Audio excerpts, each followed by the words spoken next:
Bom dia, boa tarde, boa noite, amigo, torcedor e sócio do Clube de Regatas Vasco da Gama e Vasco da Gama SAF. Na quarta-feira passada, ganhamos heroicamente do Fortaleza lá na casa deles. Uma vitória da garra que esperamos manter daqui para frente. Quando gravo esse vídeo, não sei qual foi o resultado do jogo contra o Fluminense na noite de segunda, mas espero que a mesma garra esteja em campo. Mas como não dou muita bola para comentar jogo, porque muitos influenciadores, jornalistas e palpiteiros já fazem isso aqui nas redes e principalmente no YouTube, onde tem o canal, prefiro continuar tratando de outros assuntos relacionados ao Vasco, postando conteúdos relacionados principalmente à administração do clube.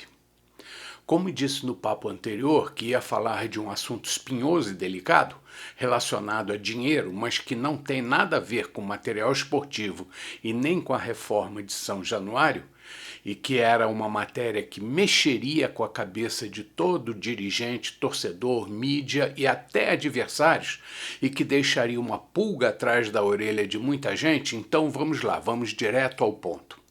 Mas como diria um conhecido apresentador e comediante que dizia para, porque antes tenho que alinhavar algumas coisas relativas ao papo da última terça e quinta-feira passadas. Lá eu falei sobre recuperação judicial e potencial construtivo, assuntos de suma importância para o Vasco caminhar para frente.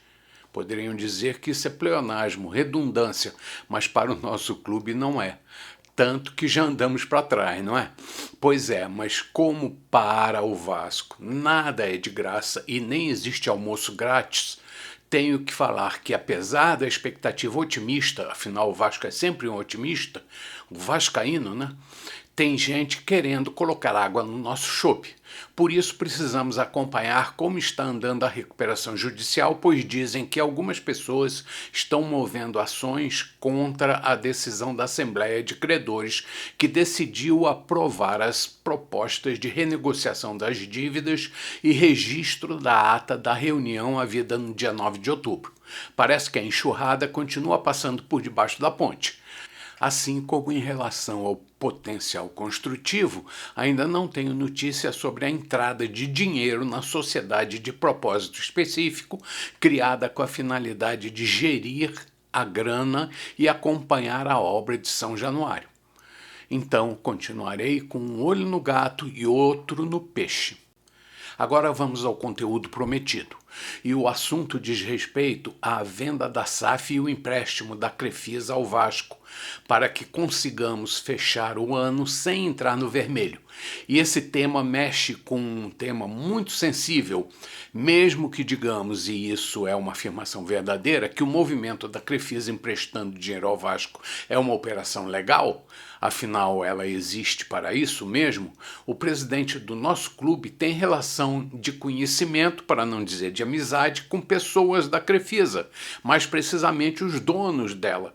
E os donos dela têm forte relação com o Palmeiras, adversário do Vasco nos gramados, sendo sua presidente casada com o dono da Crefisa, da financeira, podendo ela mesma ser sócia, ao que parece. Daí, algumas pessoas acham que o fato do Vasco pegar dinheiro emprestado com a empresa que tem vínculo, forte vínculo com o Palmeiras, um adversário, um clube adversário, mesmo que não revele operação ilegal, pode sim gerar dúvida. Várias lacunas ficam abertas.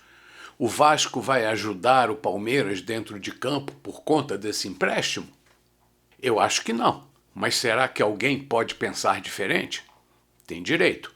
Ao mesmo tempo em que o gigante da colina tenta se reerguer e alavancar o futebol, teria a Crefisa interesse em adquirir a nossa SAF, que atualmente é gerida pelo clube associativo e que precisa se desfazer da sociedade com a falida 777 Partners?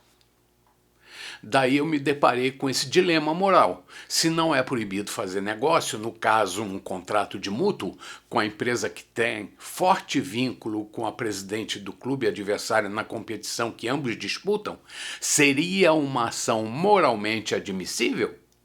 Claro que botei a cachola para funcionar e me deparei com situações igualmente dúbias e não precisei ir muito longe. Bastou olhar para o lado e me deparar com nosso rival, que tem como um dos seus patrocinadores um banco estatal subordinado a um governador, sabiamente torcedor ferrenho do clube. Ora, se um agente público pode admitir que uma empresa estatal subordinada a seu poder de governança pode investir num clube de futebol, então o Vasco está sobre o mesmo guarda-chuva. Sendo que, no nosso caso, a Crefisa terá certeza de que vai receber o empréstimo de volta, nem que precise arrancar as ceroulas do nosso querido almirante. Já o banco que patrocina o rival corre o risco de não ter o retorno esperado. Necessita fazer contas na ponta do lápis para saber se está recebendo de volta com lucro o valor que está despendendo. Tanto em relação ao Vasco como em relação ao rival, o tempo dirá o que aconteceu e qual conclusão chegamos. Foi legal, moral? As duas ou nenhuma delas? No próximo Café da Colina vamos falar de outro assunto relacionado ao Vasco. Mas isso é para o próximo Café da Colina. Acorde e venha discutir conosco na quinta às 8 horas da manhã. E não esqueça, se você deseja discutir mais esse assunto ou quer que fale sobre outro assunto, mande seu comentário e nos diga. Bom dia, boa tarde, boa noite, amigo, torcedor e sócio do Clube de Regatas Vasco da Gama e Vasco da Gama SAF. Saudações vascaínas.